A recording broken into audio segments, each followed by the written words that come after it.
इसके लिए आपका भी बहुत बहुत धन्यवाद। आगे बढ़ते हैं, बात एक बार फिर से राजधानी भोपाल की ही। इन दिनों राजधानी भोपाल अंधेरे के आक्रोश में है और ऐसा हम इसलिए कह रहे हैं क्योंकि पिछले 11 दिनों से 40 जगहों पर स्ट्रीट लाइट पूरी तरह से बंद हो गई है। नगर निगम के 24 करोड़ रुपए की राशि का टैक्स बिजली विभाग पर बकाया है और इसी का यह नतीजा है कि बिना किसी सूचना के स्ट्रीट लाइट्स को बंद कर दिया गया है और आमजन इससे बेहद परेशान हो रहे हैं। लाइट से कोई कमर्शियल एक्टिविटी नहीं कर रहा है, ये एसेंशियल सर्विस के तहत आता है, ये सुविधा है, इससे कमर्शियल कोई लाभ नहीं लिया जा रहा है। नगर निगम की स्ट्रीट लाइट बंद करने से पहले एमपीबी 100 बार सोचना पड़ेगा और ये ध्यान रखना पड़ेगा कि ये जन सुविधा की दृष्टि से, सुरक्षा की दृष्टि से स्ट्रीट लाइट का जलना शहर में अनिवार्य है। समय समय पे आपकी राशि का भुगतान नगर निगम करता रहा है, भविष्य में भी करता रहेगा, पर कभी कोई अगर थोड़े आगे पीछे होते हैं दिन किसी कारणों से या फाइनेंशियल कोई कई बार ऐसी सिचुएशन हो जाती है, तो इसका मतलब ये नहीं कि एमपीबी स्ट्रीट लाइट बंद कर रहे हैं। निश्चित ही अभी नगर निगम में जारी कमिश्नर साहब से बैठ के चर्चा करती हूँ, क्या स्थिति हो सकती है उसका प्रयास करूंगी। मध्य प्रदेश की आबो हवा लगातार खराब होती जा रही है। केंद्रीय प्रदूषण बोर्ड ने जो जारी आंकड़े किए हैं उसके अनुसार तो स्थिति आप देख रहे हैं राजधानी भोपाल की, जहां 11 दिनों से स्ट्रीट लाइट्स बंद हैं। राजधानी भोपाल की तस्वीरें निश्चित तौर पर चिंताजनक, क्योंकि राजधानी में ही अगर इस तरह से अंधेरा है तो बाकी शहरों का क्या हाल होगा। बताया जा रहा है कि नगर निगम का टैक्स जो है बिजली का वो बकाया था, इसलिए बिजली विभाग ने बिना सूचना के ही स्ट्रीट लाइट्स की बिजली काट दी और इस वजह से 40 ऐसी जगह हैं जहां पर स्ट्रीट लाइट्स बुझी हुई हैं, नहीं जल रही हैं और आवागमन में सबसे ज्यादा परेशानी राहगीरों को होती है। सुरक्षा के लिहाज से भी बेहद महत्वपूर्ण होता है कि स्ट्रीट लाइट्स यहां पर मौजूद हों।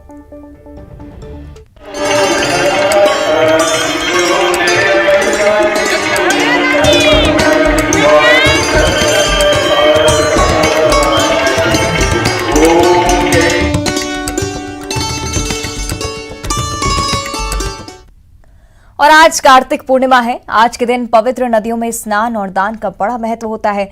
रायपुर के महादेव घाट पर कार्तिक पुण्य मेले में स्नान करने के लिए बड़ी संख्या में दूर दूर से श्रद्धालु पहुंच रहे हैं। मुख्यमंत्री भूपेश बघेल ने भी रायपुर के महादेव घाट पर कार्तिक पुण्य मेले में स्नान किया। उन्होंने प्रदेश की खुशहाली और जनता की सुख समृद्धि की कामना के साथ ही पुण्य स्नान किया, साथ ही दीपदान और आरती भी की गई। इस दौरान सीएम ने हाटिकेश्वर मंदिर में भोलेनाथ की पूजा भी की, श्रद्धालुओं को संबोधित भी उन्होंने किया और इस मौके पर महादेव घाट रोशनी से नहा उठा। चारों ओर रंग बिरंगी रोशनी जगमगा रही थी। स्नान करने के बाद हटकेश्वर महादेव के यहाँ हजारों की तादाद में श्रद्धालु आए हैं।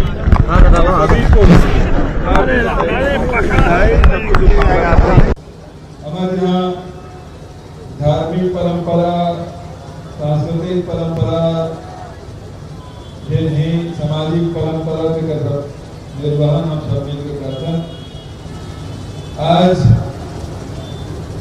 गोधन न्याय योजना के 55 किस्त गृह जारी कर लगभग 5 करोड़ 35 लाख के आसपास की राशि के आज प्रकाश पर्व भी है। गुरु नानक देव की जयंती और गुरु नानक देव की छत्तीसगढ़ से बड़ा गहरा नाता। अमरकंटक के पास कबीर चबूतरा है, जहाँ गुरु नानक देव कबीर जी के भेंट भोरी से हमारे महासमुंद जिला में गढ़फुलझर में होकर आगमन की भी जानकारी है और कहते गढ़फुलझर एक पर्यटन स्थल के रूप में विकसित करे तो हम फैसला भी करें। महादेव घाट के भी विकास के बारे में पिछले समय हम घोषणा कर रहे हैं, इस बजट में शामिल करबो और ये विकास कार्य हमारा करना है। देखिए, हटकेश्वर महादेव जी का बहुत ही प्राचीन मंदिर है और शुरू से ही यहाँ पर ये कार्तिक पुण्य का स्नान किया जाता था।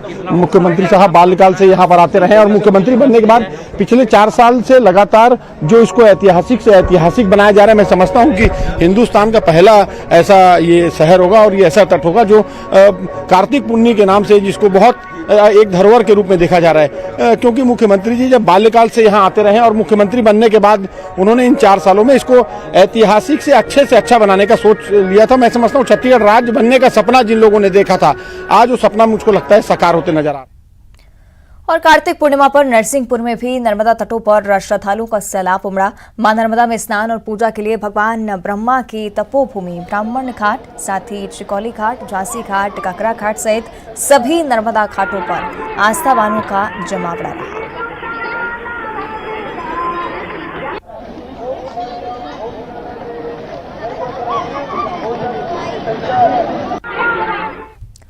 और कार्तिक पूर्णिमा के अवसर पर खंडवा में तीर्थ नगरी ओंकारेश्वर में भी आज श्रद्धालुओं का सुबह से ही जमावड़ा लगा हुआ है। ओंकारेश्वर के नाकर घाट, अभय घाट सहित तमाम घाटों पर श्रद्धालुओं ने मां नर्मदा में डुबकी लगाई और भगवान ओंकारेश्वर के दर्शन किए, पूजन की।